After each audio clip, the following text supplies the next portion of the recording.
Hi, I'm Dr. Marc Reynolds, and I'm a voice teacher, performance coach, and stage director. Today I'm going to be talking about So Hyang's performance of Arirang. The question of the day is, what is it that tells us that the person we're watching is the protagonist, is the person we're supposed to like and root for? And what is it that makes us feel connected to that person? What is it that they're doing? Comment down below. I'd love to hear what you have to say about it. Here we go.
is gorgeous.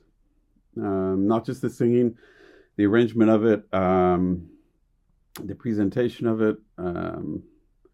It made me excited. It made me engaged. It made me feel feelings and think thoughts and take me on a real journey. And for me, what I'm looking for most in a performance is the transportative effect that a performance can have. Does it take me to somewhere new in my mind, in my feelings, in what I'm thinking about, and where I am for that moment?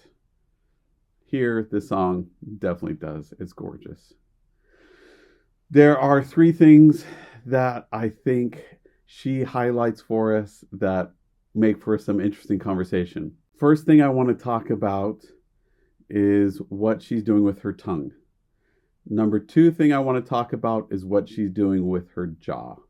Number 3 thing that I'm wanting to talk about in taking off my voice teacher hat and putting on my performance coach hat is her costume and ensemble and what it's doing for her. First, what she's doing with her tongue. This is really pretty simple and easy. She's keeping her tongue nice and forward and passive. You can see it in shots like this.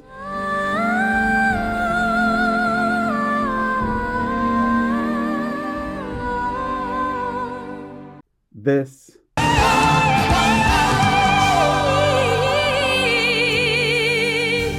This.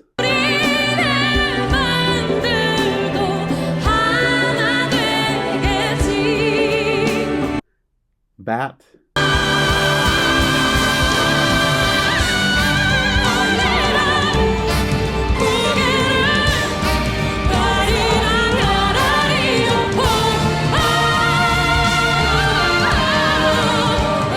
Her tongue, if this is her bottom teeth and tongue, her tongue stays nice and forward against those bottom teeth.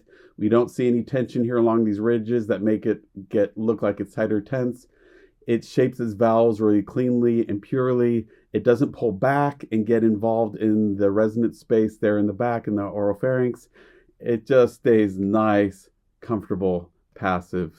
And that makes for this really easy, consistent, beautiful sound that we're hearing here. It's really great because here in these videos, it shows it really clear. It looks like it's so simple, but for many people, battling tongue tension is really difficult to overcome and conquer. So there's a few things that you can do. First of all, if you're wondering if you have tongue tension when you're singing, go ahead and just put your hands right here below your jaw. It's right, kind of this windpipe here is there, and we want to feel there. First, if you press in up under this jaw a little bit, is it tight or tense without doing anything? That's probably a sign that there's some tongue tension there. 2 is as we're singing, are we keeping this as unengaged and passive as possible? Third thing you can do is just sing the song with your tongue hanging out of your mouth like a puppy dog.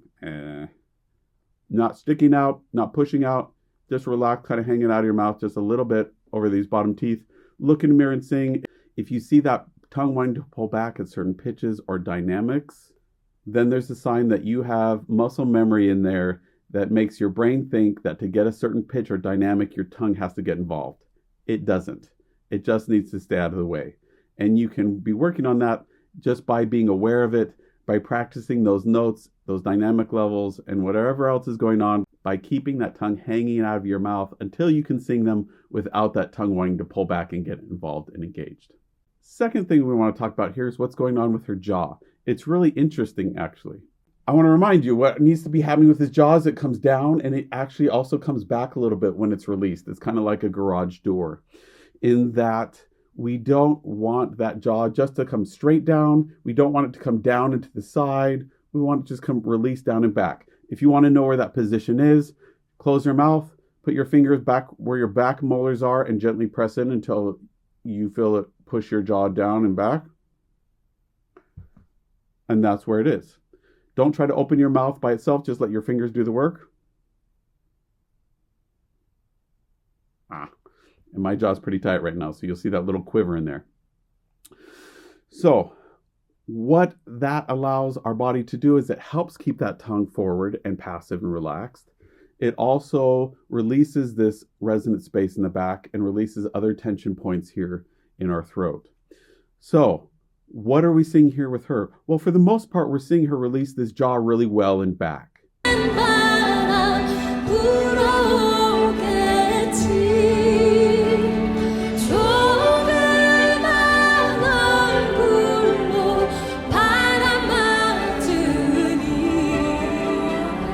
She extends pretty wide here in the front at some points. And that's really important, especially for certain vowels like ah, which is relatively wide and big and open. She lets this jaw front position change shape based on the vowel, which is great.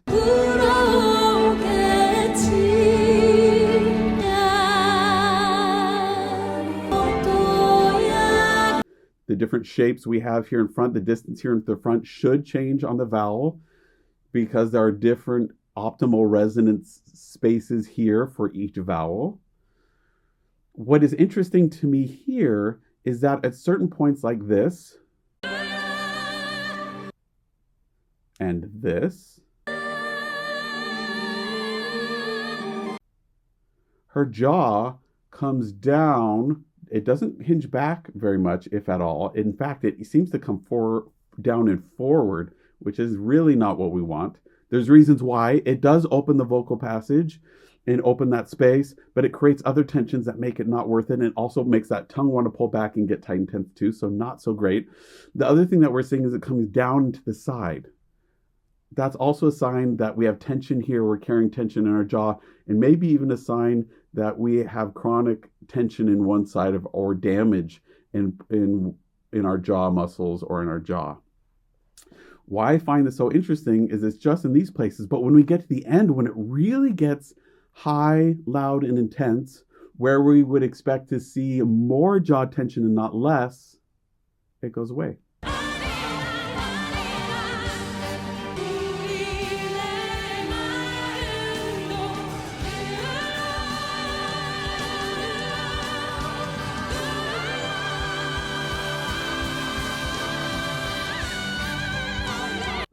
It's hinging down and back, and it's really comfortable.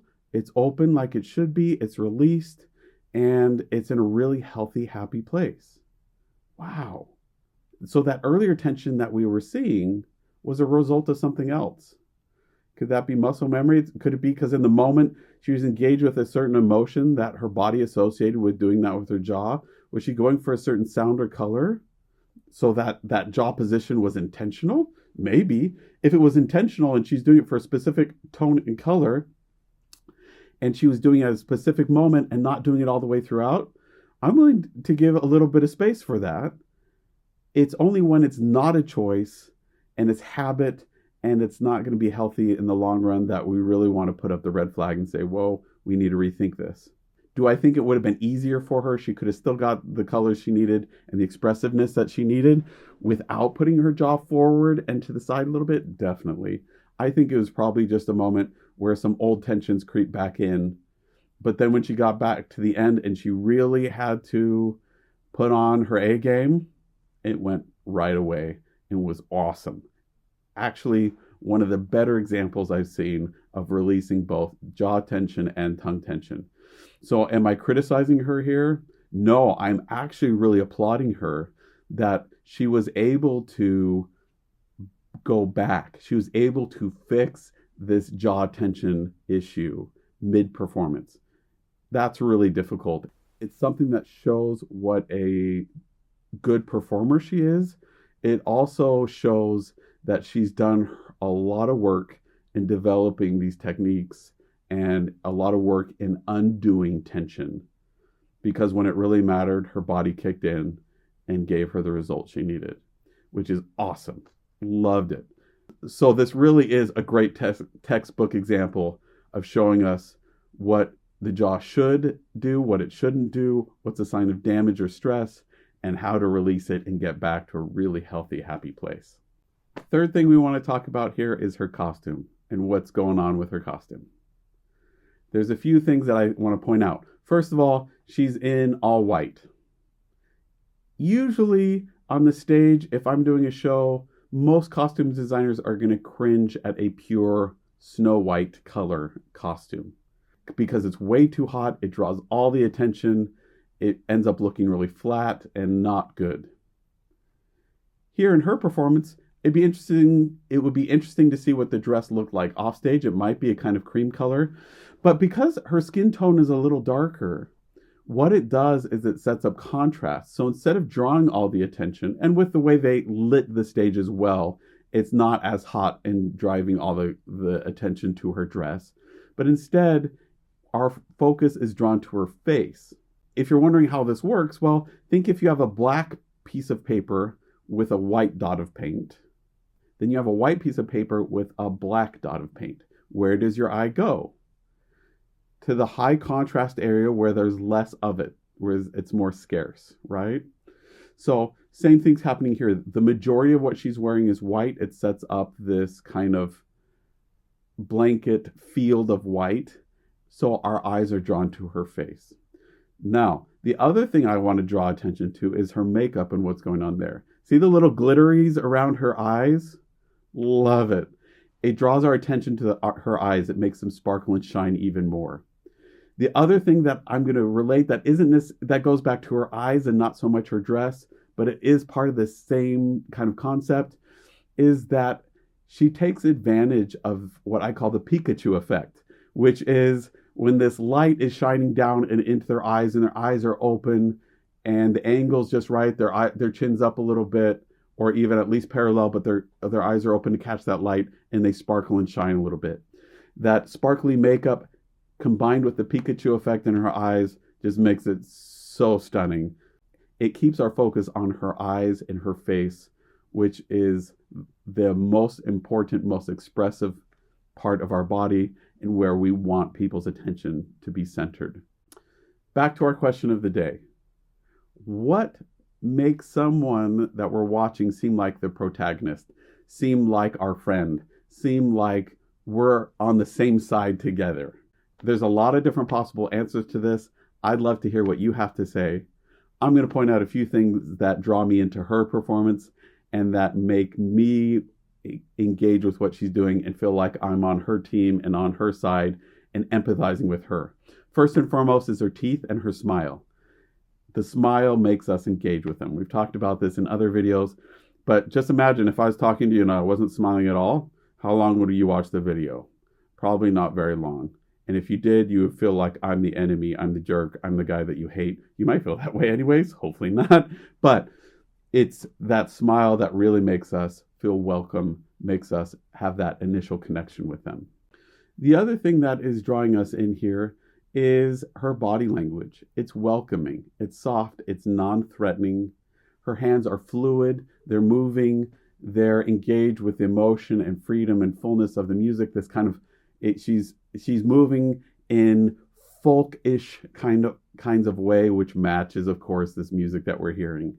In fact, at the very beginning, her eyes kind of look down. She looks a little shy at the beginning, which endears us even more and captures this kind of folk country girl type of feeling that is endearing and makes us feel empathetic towards her. Her eyes are open and welcoming, and they seem sincere and genuine and honest and authentic, which also makes us feel empathetic towards them. We feel like we can trust them, like they are a safe person to engage with. Comment down below with what makes you engage with this performance or others, what makes you feel empathetic towards the person, or with what distances you from that performer. For me here, I felt all kinds of engaged. I didn't feel anything that forced me or made me feel like I needed to keep my distance. It made me feel like I wanted to be all in this performance and absolutely loved it. If you want a voice lesson, an acting coaching, a performance coaching, or just to talk with someone about your ideas and thoughts, or have some other kind of performance style or genre that you're wanting to work on, book a time with me at mrperformingartstudio.com. I'd love to work with you online.